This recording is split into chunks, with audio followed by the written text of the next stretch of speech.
Hi everyone, Boston here. It's just me. This time we had a bit of a scheduling sort of small emergency snafu that happened when we were supposed to be recording this episode, so it's just going to be me solo here for a little bit, and I'm actually going to skip over all of the sort of what you've been playing this past month thing. I don't want to do it just by myself without Musum here, so it's just going to be me doing the releases here. Wanted to talk about some of the releases that are coming up both here in November and December. It's like one in December here 2023.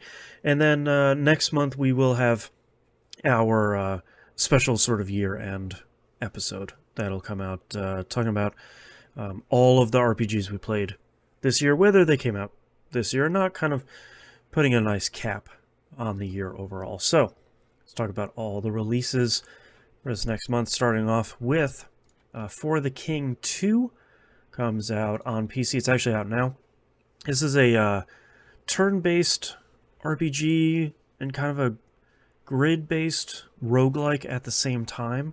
You're kind of moving on a normal hex grid when you're on the overworld, and then there's kind of a 4v4 turn-based party member thing when you're in the actual battles themselves. People seem to really like the original game. I haven't yet played it. We'll probably play that on We Roguelike It someday. But people seem really pretty pumped about this sequel, so it seems like it's something to keep an eye out for. A game that I'm pretty excited for is Like a Dragon Gaiden, The Man Who Erased His Name. Comes out PS4, PS5, Xbox One, Series consoles, and PC. This is Game Pass day and date. If you have platforms, Game Pass is on. That's out now.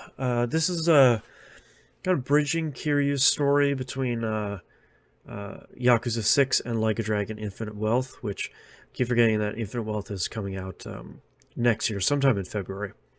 I'm still in the middle of playing Yakuza Like a Dragon, so I probably won't be picking this up for a little bit, but I know it is a budget title. I think it's only $40, and it's not a full-length game. I think it's kind of a shorter experience. Has a ton of mini games and stuff in it, as sort of as you expect from a Yakuza Like a Dragon game. But seems cool. People seem to sort of really be enjoying this one so far. So check that on out. Next game here is actually a pretty cool one called Small Saga. Comes out on PC and OS X on November 16th. The developer quote here is, "Beneath the streets of London, an angry mouse seeks revenge against the god who stole his tail. An epic RPG of miniature proportions." It's a really cool...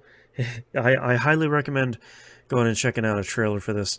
It's got a tiny mouse with a Swiss Army knife that's fighting against a giant cat in a kitchen. Looks really cute. Looks kind of 16-bit exploration-y with a fun turn-based style here. So that's Small Saga. That's coming out here on the 16th. Next, a big release this month, Persona 5 Tactica.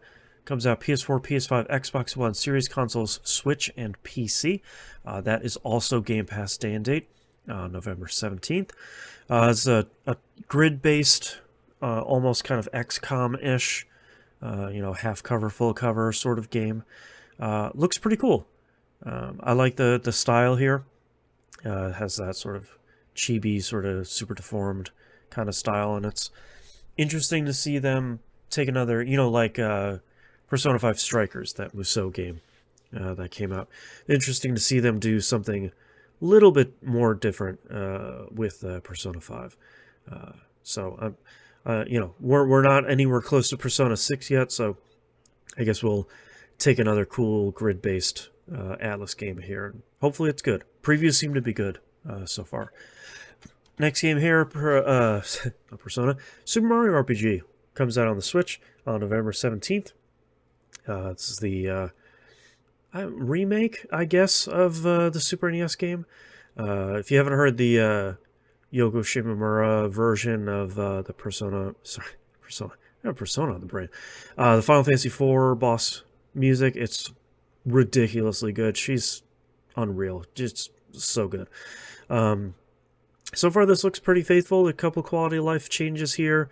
There are some like triple attacks and some additional stuff above and beyond what the original game had, but looks really good.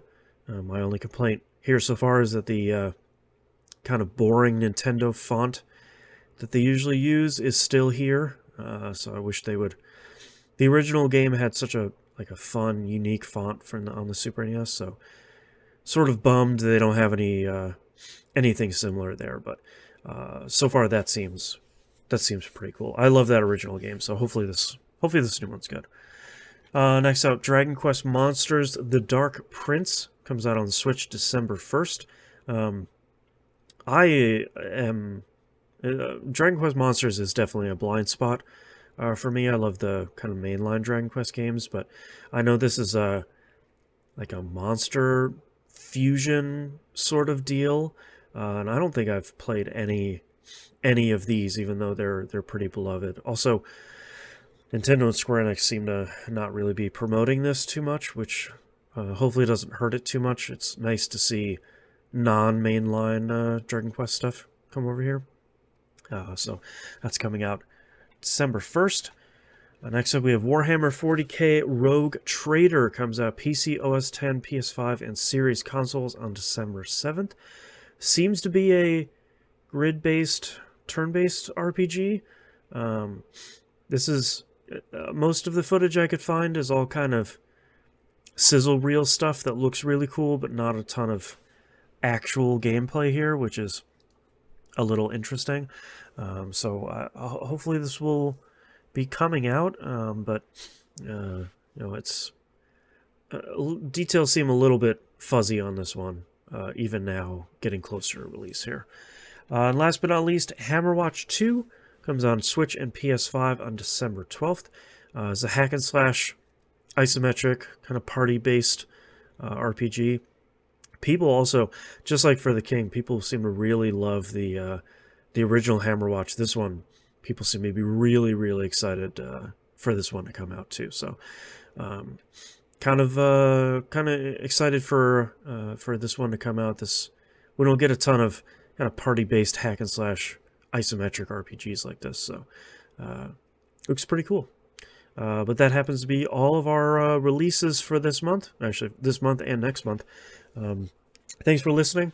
Apologize we couldn't get a full episode out, but things happen. We're all busy. We got stuff going on, so sometimes we're gonna take a knee for a little bit of a month. But we'll be back next month for our kind of special year closing stuff. If you want to check out Musum stuff, Linktree, linktr.ee/John Musum. My stuff is over at campsite.bio/Janston. Don't forget to listen to my other shows, tvgp.tv. That's all that stuff is over there. And we'll see you all next month. Bye.